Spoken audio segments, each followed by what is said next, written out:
سکتی ہے؟ آخرت میں کامیاب کس طرح ہو سکتے ہیں؟ آخرت میں اللہ تعالیٰ کی رضا کیسے پا سکتے ہیں؟ اس کو ترجیح دینی چاہیے۔ نبی پاک صلی اللہ تعالیٰ علیہ وسلم کے بہت سارے صحابہ بڑی شانوں والے، ایک صحابی کا ہم آج ذکر کرنے جا رہے ہیں جن کا نام ہے حضرت ابو ذر غفاری رضی اللہ تعالیٰ۔ ہمارے صوفیاء تصوف میں ایک جملہ بولتے ہیں کہ تیرا تو فقر فقر بو ذر ہے، یعنی جن کو صحیح درویش کہتے ہیں نا، صحیح درویش۔ مولا علی شیر خدا رضی اللہ تعالیٰ عنہ فرمایا کرتے دو ہی تو بندے ہیں جو رب کے رستے میں کسی شے کی پرواہ نہیں کرتے۔ حضور کون سے؟ فرمایا ابو ذر غفاری ہے اور دوسرے علی المرتضیٰ ہے۔ مولا علی فرمایا کرتے یہ نا مسلمانوں میں سے چوتھے یا پانچویں مسلمان ہیں۔ شروع سے ایک سلیم الطبع آدمی، کچھ لوگ طبعاً بڑے نفیس ہوتے ہیں، طبعاً ہی اللہ کی طرف سے شروع سے ہی۔ ان کا جو قبیلہ تھا بنو غفار وہ راہزنی کرتا تھا، لوگوں کو لوٹ لیتا تھا۔ شروع میں یہ کام کیا لیکن جب کچھ لوگوں کی چیخیں کانوں میں گئیں تو چھوڑ دیا، فرمایا نہیں یار طبیعت نہیں مانتی۔ اور نبی پاک کا کلمہ پڑھنے سے پہلے ہی بتوں کی پوجا چھوڑ کے رب کی عبادت شروع کر دی۔ لوگ پوچھا کرتے تھے آپ عبادت تو کرتے تھے پر منہ کدھر کرتے تھے؟ فرماتے تھے جدھر وہ کرا لیتا تھا کر لیتے تھے۔ کسی نے انہیں بتایا کہ مکے میں ایک شخص ہیں جنہوں نے اعلان نبوت کیا ہے، آپ کی طرح کی باتیں کرتے ہیں۔ انہوں نے اپنے بھائی کو بھیجا، ان کا نام انیس تھا، پتہ کر کے واپس آئے۔ بھائی کہنے لگے ابو ذر، ان کا نام جندب ہے، اصل میں ذر ان کے بیٹے کا نام ہے اور کنیت سے زیادہ معروف ہیں، ابو ذر غفاری کہلاتے ہیں۔ فرماتے ہیں کہ بھائی نے آ کے بتایا کہ وہ نیکی کا حکم دیتے ہیں، برے کاموں سے منع کرتے ہیں، صلہ رحمی کا پیغام دیتے ہیں، لیکن لوگ سارے مخالف ہیں۔ یہ چیز بھی بڑی کاؤنٹ ہوتی ہے، اسے نہ کاؤنٹ کیا کریں۔ لوگوں کی ترجیحات بدلتی ہیں، صبح کچھ دوپہر کچھ شام کچھ، اسے نہ کاؤنٹ کریں۔ انہوں نے اس بات کو کاؤنٹ کر کے بتایا کہ لوگ ان کے جو ہیں نا وہ مخالف ہیں سارے۔ تو حضرت ابو ذر غفاری کہنے لگے مجھے تسلی نہیں ہوئی، میں خود جا کے پتہ کروں گا۔ کہتے ہیں مکہ شریف آیا تو کسی ایسے آدمی سے پوچھ بیٹھا، میں تو کچھ اور سمجھا تھا، وہ کچھ اور نکلا۔ مکے والوں نے بڑا مارا۔ مکے پہنچ کے پہلی جو چیز ملی وہ مار کھانے کی تھی۔ اب میں ڈرتے کسی سے پوچھتا ہی نہ، بھوک بھی بڑی تھی، رہنے کو جگہ نہیں تھی، حرم شریف میں لیٹا رہتا تھا۔ میرے نصیب دیکھو، مجھے ایک شخص نے نہ آ کے ہلایا، کہنے لگے اگر مناسب سمجھیں تو میں آپ کو دیکھ رہا ہوں کافی دیر سے، آپ کوئی پردیسی ہیں، آپ کا اپنا مہمان نہ بنا لوں؟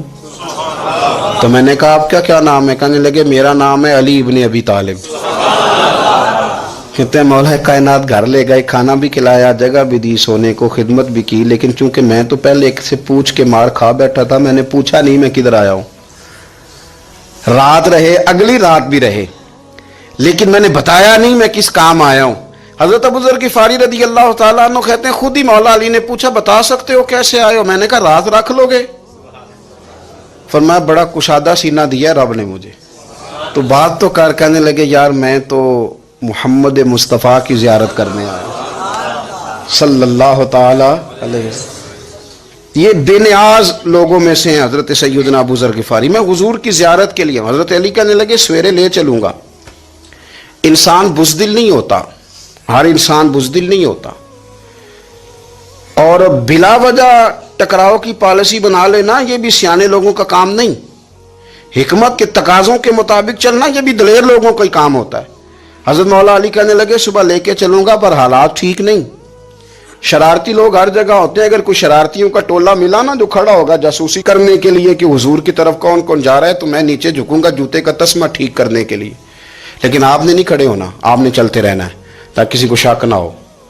کہتے ہیں اس ترتیب سے حضرت علی مجھے لے کے گئے، میں حضور کی بارگاہ میں پہنچا۔ مولا علی کہتے ہیں بڑے بڑے لوگ سوال کرتے تھے پر یہ شروع سے سلیم الطبع تھے، مجھے کہہ لینے دینا، جنہوں نے ماننا ہوتا ہے وہ لمبے سوال کرتے ہی نہیں، مان جو لیا تو لمبے سوالوں کی ضرورت ہی کوئی نہیں۔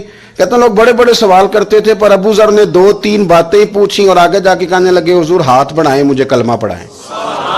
نبی پاک صلی اللہ علیہ وسلم نے کلمہ پڑھایا، فرمایا باہر جا کے نا ابھی ذکر کرنا کہ تم مسلمان ہو گیا، یہ ماریں گے۔ عرض کی حضور انہیں مارنے دے، میں آیا بھی مار کھا نہیں ہوں، انہیں مارنے دے نا۔